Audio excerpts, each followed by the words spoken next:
고린도전서 3장 1절과 2절 말씀입니다.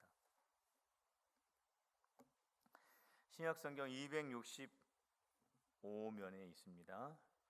고린도전서 3장 1절과 2절입니다. 우리 함께 같이 읽겠습니다. 시작. 형제들아, 내가 신령한 자들을 대함과 같이 너에게 말할 수 없어서 육신에 속한 자 곧 그리스도 안에서 어린아이들을 대함과 같이 하노라. 내가 너희를 저주로 먹이고 밥으로 아니하였노니 이는 너희가 감당하지 못하였음이거니와 지금도 못하리라. 아멘. 한 아이가 가정 안에서 태어나면 정말 기쁘지요. 그래서 우리 권사님들도 제가 이렇게 보면은 그 손자 손녀 자랑을 하세요. 그래서 그렇게 좋으세요? 그랬더니 너무 좋대요.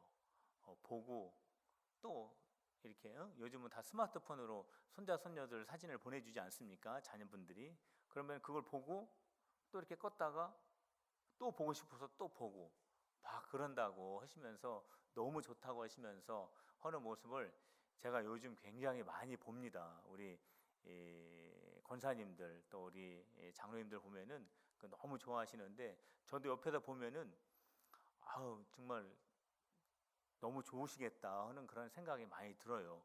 또 어떤 분들은 뭐 1,000원씩 내고 자랑해야 된다 그러는데 저는 그렇지 않습니다. 저는 정말 좋습니다. 저는 보면은 애기들이 너무 귀엽고 그렇게 정말 예쁘고 우리 성도님들이 아기를 낳았다고 하는 걸 보면은 저도 너무 기쁩니다. 그래서 이 어린아이가 그 가정에 그렇게 많이 태어나는 우리 필그림의 가정들이 되시기를 주님의 이름으로 축복합니다. 그런데 이 어린아이가 이 태어나는 것도 좋지만 중요한 건 뭐냐면 무럭무럭 잘 자라나야 되겠죠. 그런데 이 어린아이가 1년이 가고 2년이 가도 자라나지 않는다면 이것은 큰 일 중에 큰 일이 될 것입니다. 그런데요, 성도 여러분, 우리 신앙생활도 마찬가지입니다.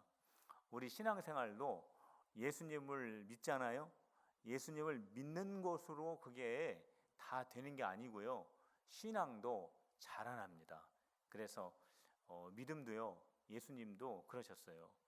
큰 믿음이 있고 작은 믿음이 있다고 했습니다. 그래서 제자들이 벌벌벌벌 떨 때 풍랑 속에서 왜 이렇게 믿음이 작으냐 그랬어요. 작은 믿음이 있는 거죠. 그리고 백부장의 믿음을 보시고 야 정말 큰 믿음이구나 그렇게 하셨어요. 그러니까 큰 믿음도 있다라고 하는 거예요.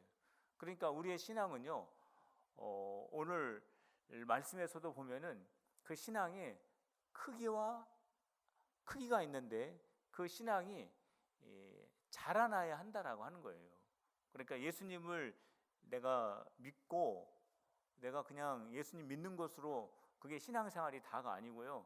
예수님을 믿은 다음에 내가 믿는 예수님에 대한 그 믿음이 점점 커져야 된다는 거예요. 그러니까 그 신앙이 성장해야 되고 성숙되어야 한다라고 하는 것입니다. 우리 성도 여러분, 신앙은 성장하고 성숙돼야 되는데 저와 여러분들의 신앙이 날마다 변화되시기를 주님의 이름으로 축원합니다. 그래서 오늘 우리가 고린도전서 3장의 말씀을 읽었는데 고린도 교회는 특징이 있어요. 고린도 교회는 은사가 참 많은 교회가 고린도 교회입니다. 그런데 고린도전서 13장에는 어떤 말씀이 나옵니까? 거기 사랑에 대해서 나오죠. 거기 그 12장에서는 어떤 말씀이 나오냐면 많은 은사들이 나와요. 거기에 방언, 통역, 병고침, 능력 행함, 지식, 지혜 여러 가지 은사들이 나오는데 그게 다 고린도 교회 안에 있는 은사들입니다. 그러면서 13장으로 이렇게 넘어가면서 내가 더 큰 것을 너희에게 말하노니 하면서 사랑을 말해요. 그러니까 제일 큰 은사는 뭐냐면 사랑이라는 것이거든요. 그런데 고린도 교회는 은사가 참 많은 교회였어요. 그런데 문제는 뭐냐면 이 고린도 교회에 은사가 참 많기는 한데 문제가 뭐냐면 교회가 성숙하지를 못했어요. 참 이상하죠. 은사는 되게 많은데 교회가 성숙하지 못했다. 오늘 바울이 고린도 교회를 향해서 왜 고린도 교회 성도들이요, 왜 성숙하지 못하냐, 왜 믿음이 제자리냐, 왜 예수님을 믿고 왜 너희들의 믿음이 자라나지 않느냐, 그것을 해주고 있는 거거든요. 자, 그래서 바울은 고린도 교회 성도들을요 뭐라고 불렀는지 아십니까? 뭐라고 불렀냐면 고린도전서 3장 우리 1절을 한번 보실까요? 화면에 한번 띄워봐 주세요. 자, 고린도전서 3장 1절 우리 천천히 읽어봅시다. 바울이 성도들에게 뭐라고 했는지 시작. 형제들아, 내가 신령한 자들 대함과 같이 너희에게 말할 수 없어서 육신에게 속한 자 곧 그리스도 안에서 어린아이들을 대함과 같이 하노라 그랬어요. 자, 화면 좀 계속 보여주시죠. 자, 보세요. 바울이 고린도 교회 성도를 향하여서 신령한 성도들이요 라고 부르고 싶지만 차마 그렇게 못 부르겠구나. 내가 너희들을 뭐라고 부르고 싶냐면 육신에 속한 자라고 부르고 싶다. 너희들은 어린아이와 같은 자, 믿음 안에서 어린아이와 같은 자라고 부른다 라고 되어 있죠. 그러니까 성도 여러분, 신앙 안에서도요 어린아이가 있습니다. 그리고 장성한 자도 있습니다. 그리고 아비와 어미가 있어요. 다시 말하면 신앙에도 단계가 있어요. 수준이 있습니다. 성장에 그러한 크고 작음이 반드시 있어요. 여러분들 한번 생각해 보세요. 나는 어떤 단계인가?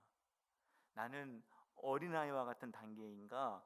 나는 청년과 같은 단계인가? 신앙이 나는 아비와 어미와 같은 단계인가? 이 믿음 안에 신앙에 그러한 수준 차이가 있다라고 하는 거예요. 한번 잘 여러분들 생각해 보세요. 그런데 이 바울은 고린도 교회 성도를 향하여서 왜 이렇게 유치하냐 그랬어요. 유치하다는 게 뭐예요? 유치원. 왜 이렇게 어린아이 같냐? 왜 이렇게 믿음이 이렇게 작으냐? 왜 이렇게 신령하지 못하냐? 왜 육신에 속한 사람처럼, 왜 예수님을 모르는 사람처럼 그러냐라고 고린도 교회를 향하여서 바울이 말을 했다라고 하는 거죠. 자, 그런데 성도 여러분, 이 어린아이와 같은 이 성도들이었기 때문에 바울이 고린도 교회 성도들에게 대한 그러한 특별한 태도가 있습니다. 자, 그 태도가 어디 있냐면 2절에 있어요. 고린도전서 3장 2절입니다. 같이 한번 천천히 읽어볼까요? 시작. 내가 너희를 저주로 먹이고 밥으로 아니하였노니 이는 너희가 감당하지 못하였음이거니와 지금도 못하리라. 자, 고린도 교회 성도를 향해서 바울이 왜 이렇게 육신에 속한 자처럼, 왜 이렇게 믿음 안에서, 말씀을 계속 띄워나 보세요. 왜 이렇게 신앙 안에서 어린 아이와 같으냐라고 하면서 바울이 그래서 고린도 교회 성도들에게 한 것이 있어요. 그게 뭐죠? 밥을 먹이지 못하고 뭐를 먹인대요? 밥 대신에 젖을 먹인다라는 거예요. 고린도 교회 성도들에게 밥을 좀 먹이고 싶은데 젖을 먹인다라는 거예요. 바울이 남자가 무슨 젖을 먹입니까? 이게 무슨 말입니까? 자, 이 젖을 먹이고 밥을 먹이지 못한다고 했을 때 젖은 무엇이고 우유, 그리고 밥은 무엇이냐? 그게요. 히브리서 5장 12절에 우리가 힌트가 나와 있습니다. 우리 히브리서 5장 2절 한번 5장 12절 한번 찾아볼까요? 우리 화면을 한번 띄워봐 주시죠. 히브리서 5장 12절 화면에 이제 금방 나올 겁니다.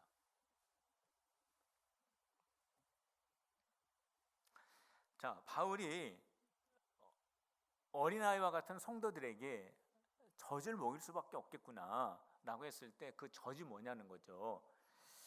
내가 단단한 그 밥을 먹이고 싶은데 내가 밥을 먹이지 못한다고 했는데 젖은 무엇이고 밥은 무엇인지. 자, 히브리서 5장 12절이죠. 자, 우리 한번 좀 천천히 읽어봅시다. 시작. 때가 오래 되었으므로 너희가 마땅히 선생이 되었을 터인데 너희가 다시 하나님의 말씀의 초보에 대하여 누구에게서 가르침을 받아야 할 처지이니 단단한 음식은 못 먹고 젖이나 먹어야 할 자가 되었도다. 성도 여러분, 여기 보면은 오래되었는데, 신앙생활을 한 지가 오래되었는데 너희에게 말씀의 초보에 대하여 아직도 가르쳐야 될 일이니 이게 어찌된 일이냐라고 말씀하고 있죠. 그러면서 내가 너희에게 젖이나 먹이고 단단한 음식을 먹이지 못하니 이게 어떻게 안타까운 일이겠느냐라고 하는 말씀이 나오죠. 여기서 보면은 이 젖은 뭘 말하는 거냐면 말씀의 초보를 말하는 겁니다. 그러니까 말씀의 가장 기초적인 것을 말하는 것입니다. 그런데 단단한 음식은 뭐냐면 말씀의 심오한 그 진리를 말하는 거죠. 그 하나님의 진리의 말씀을 듣고, 우리 히브리서 5장 12절 13절을 보면 그 하나님의 말씀을 듣고요, 그 장성한 사람이 단단한 음식을 먹는데 그 하나님의 그 말씀, 단단한 음식, 심오한 진리를 먹고 선과 악을 분별하고 또 세상을 대적하고 하나님의 시험을 거뜬히 이겨내는 그러한 힘을 주는 하나님의 심오한 진리의 말씀을 못 먹는다라는 거예요. 그게 바로 말씀의 초보, 아주 그 기초적인 하나님의 말씀을 바로 젖이라고 그렇게 표현하고 있는 거죠. 왜 어린 이 고린도 교회 성도들에게 왜 심오한 하나님의 말씀을 못 줍니까? 줘도 못 먹어요. 줘도 어린아이가 지금 태어났는지 일주일도 안 되고 한 달도 안 됐는데 그 아이에게 여러분들이 먹는 막 이 음식을 막 줄 수 있습니까? 아무리 그 음식이 좋다고 하더라도 금방 탈나죠. 그와 마찬가지라고 하는 거예요.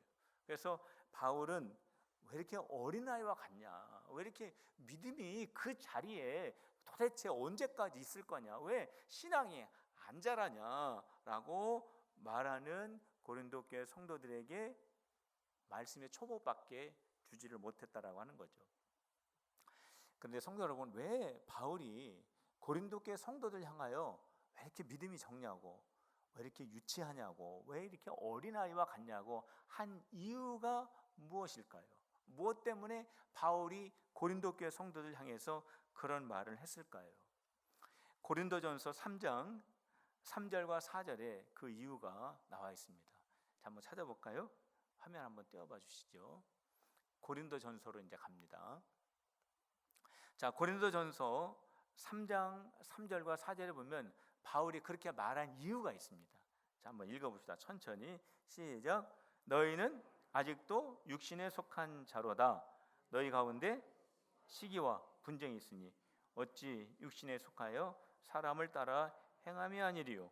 어떤 이는 말하되 나는 바울에게라 하고 다른 이는 나는 아볼로에게라 하니 너희가 육의 사람이 아니리요.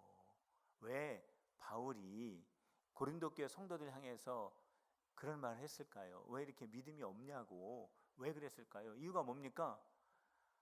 고린도 교회 안에 은사도 많고 능력도 많고 하나님의 주시는 그런 많은 그런 신비로운 은혜들이 가득했는데요, 문제는 뭐냐면 나눠져 있어요. 어떻게 나눠져 있냐면 바울파가 있어요. 바울파. 고린도 교회는 바울이 개척한 교회 아닙니까?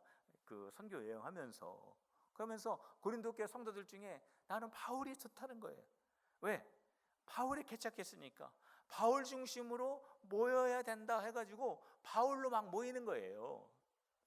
그런데 바울파만 있는 게 아니에요. 또 무슨 파가 있습니까? 아볼로파가 있어요. 아볼로. 이 아볼로파는 뭐냐면 아볼로는요 말씀을 또 잘 가리키네. 말씀에 아주 해박해요. 그래가지고 말씀을 얼마나 논리적으로 가르치는지 몰라요. 성도 여러분, 이 기독교 전승에 의하면은요 바울이 말을 잘 못했대요. 바울은 아는 것은 참 많은데 내가 입이 둔하여 내가 너희에게 글로 쓰노니 이런 구절이 있거든요. 그걸로 보면은 바울은요 아는 건 무지무지 많아요. 바볼로하고 비교해 보면은 상대가 안 되는데 이게 말이 좀 어두네 바울은. 근데 아볼로는 바울보다는 좀 못하는데 말을 잘해요.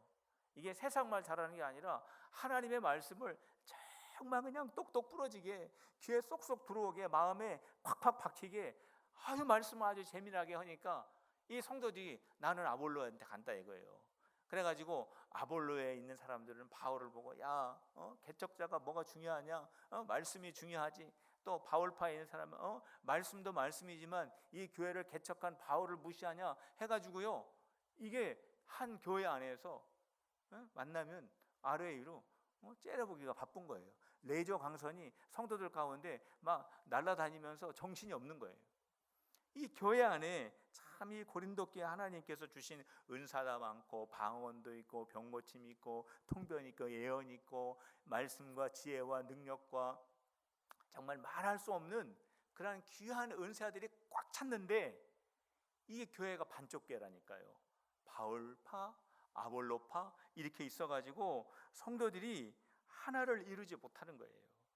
한 자리에 모여 있지만 두 교회예요. 성도들이 서로 악수하고 인사하고 같이 얼굴을 맞대고 웃는 것 같지만 이 교회 안에는 평안이 없는 거예요. 그래서 바울이 그렇게 말한 거예요. 왜 이렇게 믿음이 없냐고, 왜 이렇게 유치하냐고, 왜 어린아이와 같이 믿음 안에서 그렇게 신앙생활을 하냐고. 성도 여러분, 교회는 싸워야 됩니까? 싸우지 말아야 됩니까? 교회는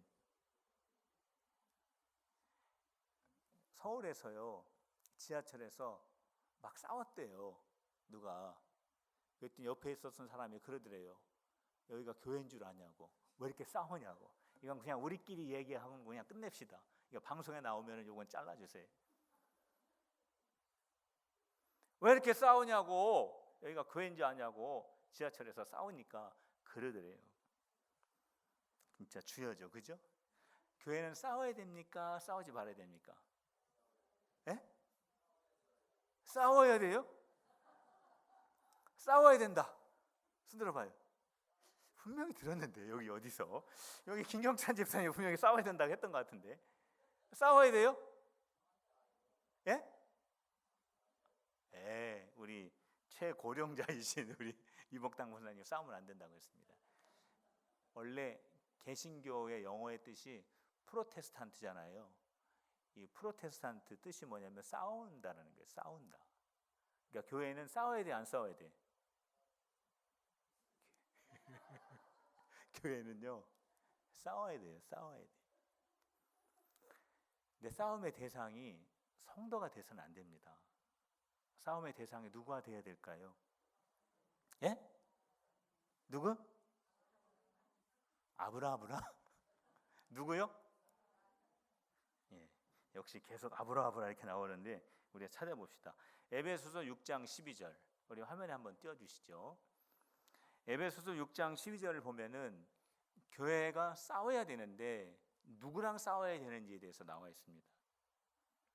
자, 에베소서 6장 12절. 교회가 싸워야 돼? 교회가 싸워야 되는구나. 자, 읽어봅시다. 시작. 우리의 싸움은 혈과 육을 상대하는 것이 아니요 통치자들과 권세자들과 이 세상의 어둠의 세상 주관자들과 하늘에 있는 악의 영들을 상대함이라. 그러니까 교회는 싸워야 돼요, 안 싸워야 돼요? 예? 싸워야 돼요. 누구랑 싸워야 됩니까? 악한 영들과 싸워야 돼요.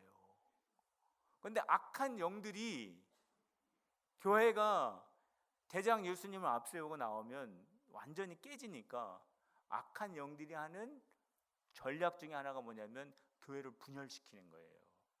교회가 분열돼 가지고 악한 영들을 보고 예수의 이름으로 물리치고 대적해야 되는데 관심이 아볼로파는 바울파에게 있고 바울파는 아볼로를 미워하니까 이게 어떻게 돼요? 교회가 와야 되는 거예요. 그래가지고 싸울 힘을 완전히 다 소진해 버리는 거예요. 영적으로 완전히 방전돼 버리는 거예요. 그게 바로 마귀의 전략이다라고 하는 거예요. 그래서 바울이 왜 그걸 모르냐고. 그렇게 되면은 그게 그 마귀의 공중권세 잡은 자들과 영적 전쟁하는 데 있어서 완전히 참패가 되는 것을 왜 깨닫지 못하냐고 그렇게 말하는 것입니다. 성도 여러분, 우리 필그림교회는 예수 안에 한 가족을 꼭 이루어 가시기를 주님의 이름으로 축원합니다. 완벽한 사람이 누가 있습니까? 다 부족하죠. 그렇지만 예수 사랑으로 하나 되는 우리 성도들이 되시기를 노력하는 우리 모두가 되시기를 주님의 이름으로 축원합니다. 한번 따라해 보세요. 우리는 예수 안에 한 가족입니다. 저도 부족하고 그래요. 그렇지만 여러분들이 넓은 마음으로 사랑해 주시고 우리 성도들도 서로 사랑하는 우리 교회가 되어서 악한 영들을 대적할 때 우리 대장 되시는 예수 그리스도의 능력으로 승리하는 우리 성도들이 다 되시기를 주님의 이름으로 축복합니다.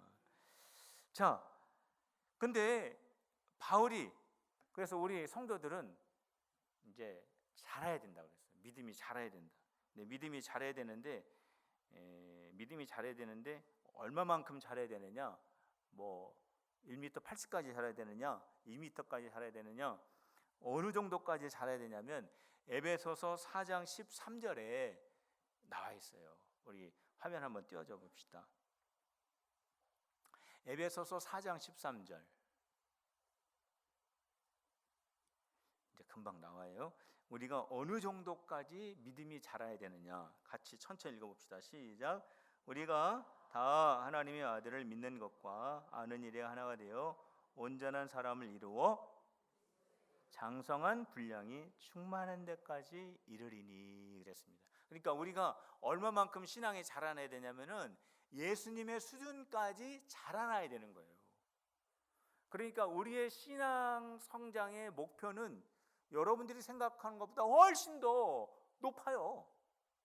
그러니까 내가 신앙생활 이만큼 했으니까 이만큼 하는 사람들이 내 주변에 보니까 몇 없으니까 내가 여기까지만 내 신앙을 유지하면 되겠다라고 하면 안 돼요. 우리들의 신앙의 그 비교 대상이 되시는 분은 누구여야 되냐면 내 주변에 신앙생활 잘하는 사람이 아니라 예수님이어야 되는 거예요. 그러니까 우리의 신앙의 기준이 되게 높은 거예요. 그렇기 때문에 우리는 죽을 때까지 계속 우리의 신앙의 수준을 끌어올려야 되는 거예요.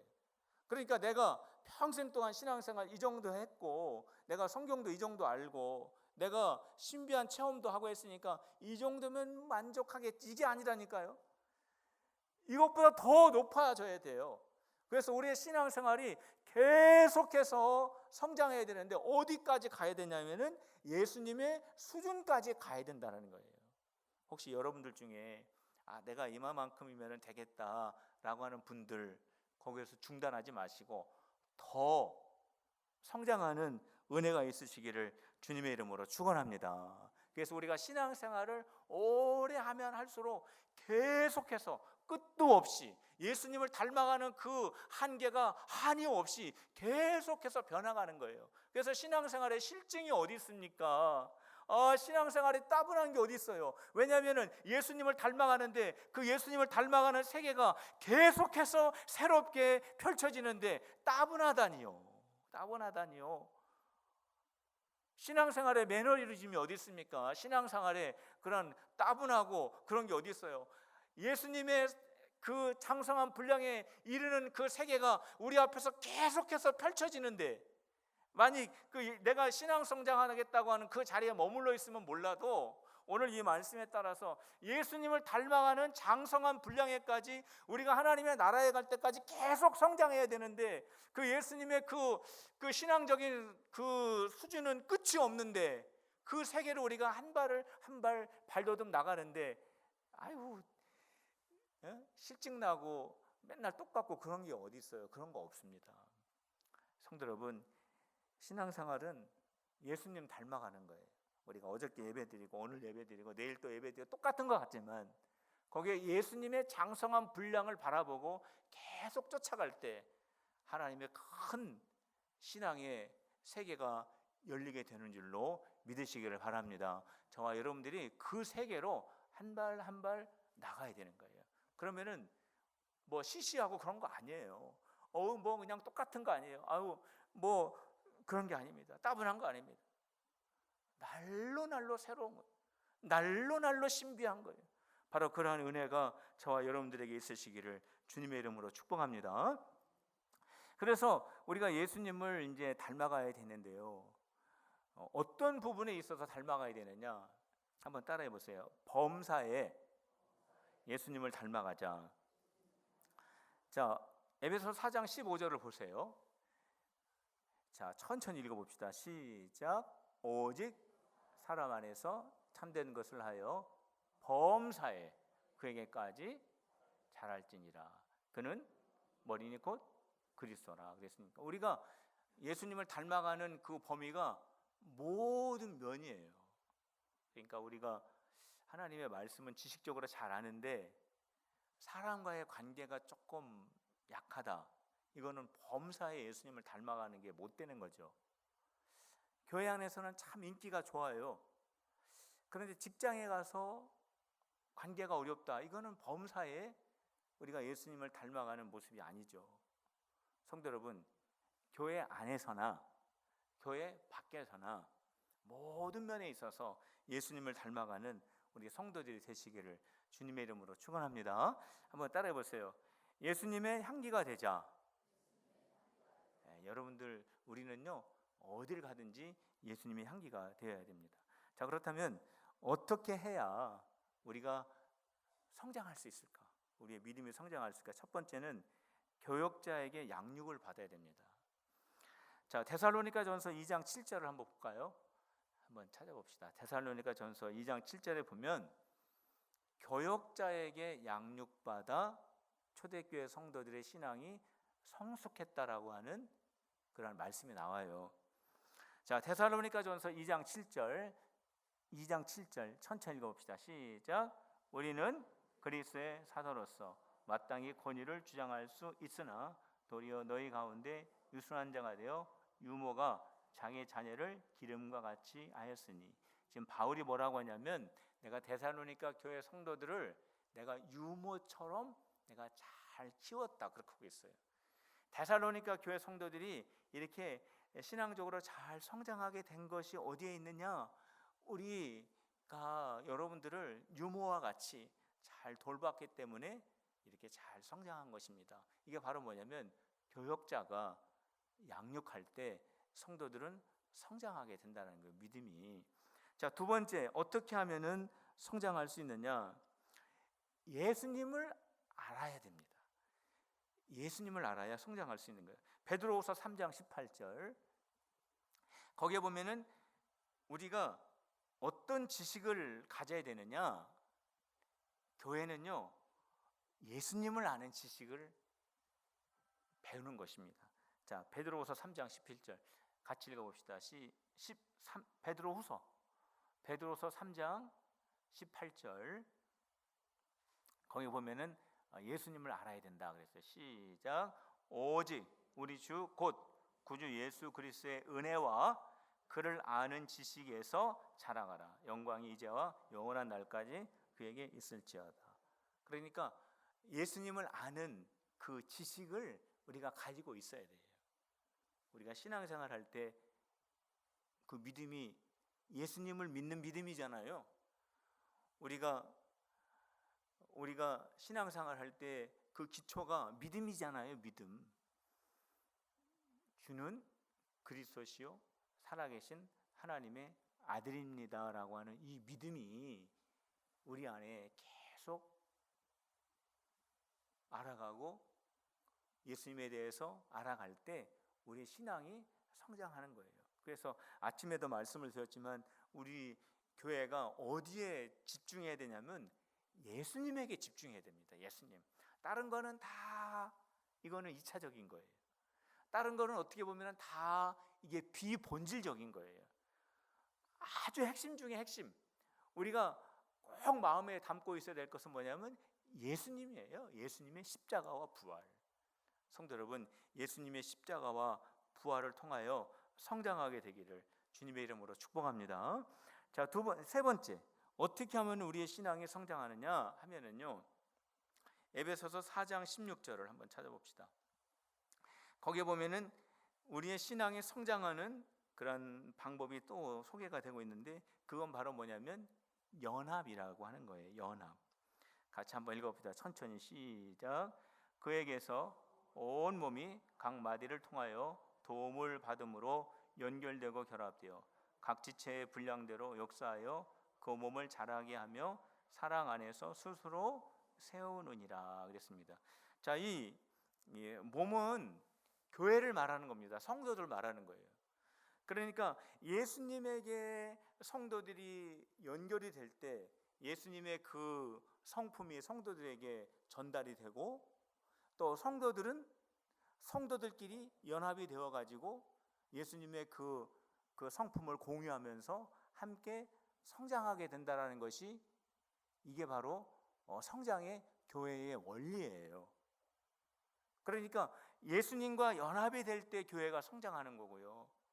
그리고 성도들끼리 사랑의 연합이 될 때 성도들 신앙이 자라는 거예요. 그런데요, 이렇게도 생각할 수가 있습니다. 성도들하고 같이 엮여가지고 신앙생활을 하면 너무 피곤한 거예요. 왜냐하면 자꾸 남 얘기를 해요. 성도들이 저 사람이 내 얘기를 하고, 또 나도 저 사람 얘기를 할 수도 있고, 또 저 사람이 나를 오해하기도 하고 나도 저 사람을 오해할 수도 있고, 그러니까 이 교회 안에서 성도들하고 엮여가지고 신앙생활 하는 게 보통 피곤한 게 아니에요. 그래가지고 차라리 이 공동체에 속하지 말고 그냥 예배만 드리자. 그래서 예수님하고 나하고 하나님하고 나하고만 관계를 맺고, 성도들과의 관계는 너무 복잡하니까 이거 막 이게 너무 복잡하고 그러니까 은혜도 안 되고, 이거 다 정리하고 하나님하고 나하고만 신앙생활 하자라고 하는데, 이거는 바른 신앙생활은 못 돼요. 왜 그렇습니까?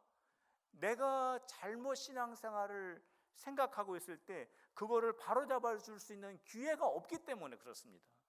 성도 여러분, 교회 안에서 천사만 있는 건 아니죠. 그렇죠? 교회 안에서 다 내 마음 같지는 않아요. 저 사람이 내 좋은 뜻을 조금 잘못 이해할 수 있어가지고 오해가 될 수도 있어요. 그렇기 때문에 서로 이렇게 오해가 되다 보면은 갈등이 있는 것이 교회예요. 그런데 성도 여러분, 그 갈등 속에서 나를 한번 생각해보고, 그리고 저 사람이 왜 그랬을까를 생각해보고, 그래도 우리가 서로 부족하지만 우리가 서로 또 이해하고 품고 넘어가면서요, 신앙이 성장하는 거예요. 하나님하고 나하고 신앙생활 해가지고 저기 어디 산속에 가가지고, 아니면 저기 어디 그 깊은 사람들도 없는 데 가서 신앙생활 하면은 신앙에 잘 자랄 것 같은데 안 그렇다니까요. 신앙생활은요, 부딪히기도 하고, 또 이렇게 상처받기도 하고, 또 거기서 회복되기도 하고, 이렇게 엎어졌다가 넘어졌다가 일어났다가 하면서 그게 신앙 성장하게 된다라고 하는 거예요. 성도 여러분, 성도의 연합을 통하여서 여러분들의 신앙이 튼튼하게 건강하게 자라게 되시기를 주님의 이름으로 축원합니다. 또 한 가지는요, 영적인 목표를 두고 신앙생활을 해야 된다는 거예요. 우리 빌립보서 3장 12절 우리 같이 한번 읽어볼까요? 찾아서. 자, 빌립보서 3장 12절입니다. 여기 보면은 영적인 목표를 두고 바울이 달려갔다라고 하는 말씀이 나옵니다. 자, 우리 천천히 읽어볼까요? 시작. 내가 이미 얻었다함도 아니요 온전히 이루었다함도 아니라 오직 내가 그리스도 예수께 잡힌 바 된 그것을 잡으려고 달려가노라. 내가 이미 얻었다함도 아니요, 내가 이미 온전히 이뤘다함도 아니라, 이게 뭡니까? 이루어진 것도 아니고 안 이루어진 것도 아니다. 이건 뭘 말하는 거냐면 구원을 말하는 거예요. 구원. 내가 예수 그리스도를 영접함으로 말미암아 구원은 받았지만, 내가 하나님의 나라에 올인을 해야 구원이 완성되는 거잖아요. 그러니까 바울이 봤을 때는 내가 아직 이룬 것도 아니고, 그렇다고 해서 내가 아직 이루지 않은 것도 아니지만, 내가 이것을 향하여 완전한 구원을 향해서 내가 전심으로 달려간다, 그런 거예요. 그러니까 영적인 목표를 두었다라고 하는 거죠. 성도 여러분, 거룩한 목표가 있어야 돼요. 여러분들의 마음속에 신앙에 성장하려면 목표가 있어야 돼요. 그 목표가 뭐냐면 거룩한 목표입니다. 한번 따라해 보세요. 거룩한 목표를 갖자. 뭡니까? 전도. 내가 1년에 한 명씩 내 마음에 태신자를 품고 내가 그 영혼을 위해서 기도하고 내가 복음을 전하겠다. 그 사람을 내가 막 어떻게 억지로 끌고 올 수는 없지만 내가 그 한 영혼을 내가 품고 기도하겠다. 예배 목표를 가져야 됩니다. 내가 공예배 내가 열심히 드리고 내가 주중 예배도 지금 나와야 되고 내가 새벽 예배도 나와야 되고 내가 이 예배에 대한 목표가 있어야 돼요. 목표. 그리고 배우는 일에 목표가 있어야 됩니다. 봉사하는 일에 목표가 있어야 됩니다. 그리고 함께 섬기고 사랑하는 그러한 교제에 목표가 있어야 돼요. 성도 여러분, 이 영적 거룩한 목표를 가질 때 눈이 바짝바짝 빛나고, 그리고 내가 신앙생활 할 때 내가 뭘 하든지 향방이 분명하고 내가 어떠한 사역을 할 때에도 거기에 의미가 있는 것이지, 목표가 없으면 향방을 잃어버려서 내가 어디를 가든지 영적으로 피곤한 거예요. 성도 여러분, 열심을 내는 우리 성도들이 되시기를 주님의 이름으로 축원합니다. 이제 가을이 되었어요. 우리가 우리 주님의 영적인 목표를 우리 눈앞에 두고 열심히 달려갈 때 우리 주님께서 우리 성도들을 성장시켜 주실 줄로 믿습니다. 한번 따라해 보실 바랍니다. 매일 성장하고 성숙하자. 우리 성도들이 어제가 다르고 오늘이 다르고 항상 변화되는 우리 귀한 성도들 되시기를 주님의 이름으로 축원합니다. 우리 기도하겠습니다. 하나님 아버지, 저희들의 신앙이 성장하고 성숙하기를 간절히 원합니다. 오늘 이 자리에 모여 있는 사랑하는 주의 백성들, 우리 하나님께서 큰 믿음 되게 하시고 우리 주님께 칭찬받고 인정받는 우리 귀한 주의 백성들이 되어줄 수 있도록 인도하여 주시옵소서. 이 모든 말씀 우리 주 예수 그리스도의 이름으로 간절히 기도하옵나이다. 아멘. 나 주님의 기쁨 되게 원합니다.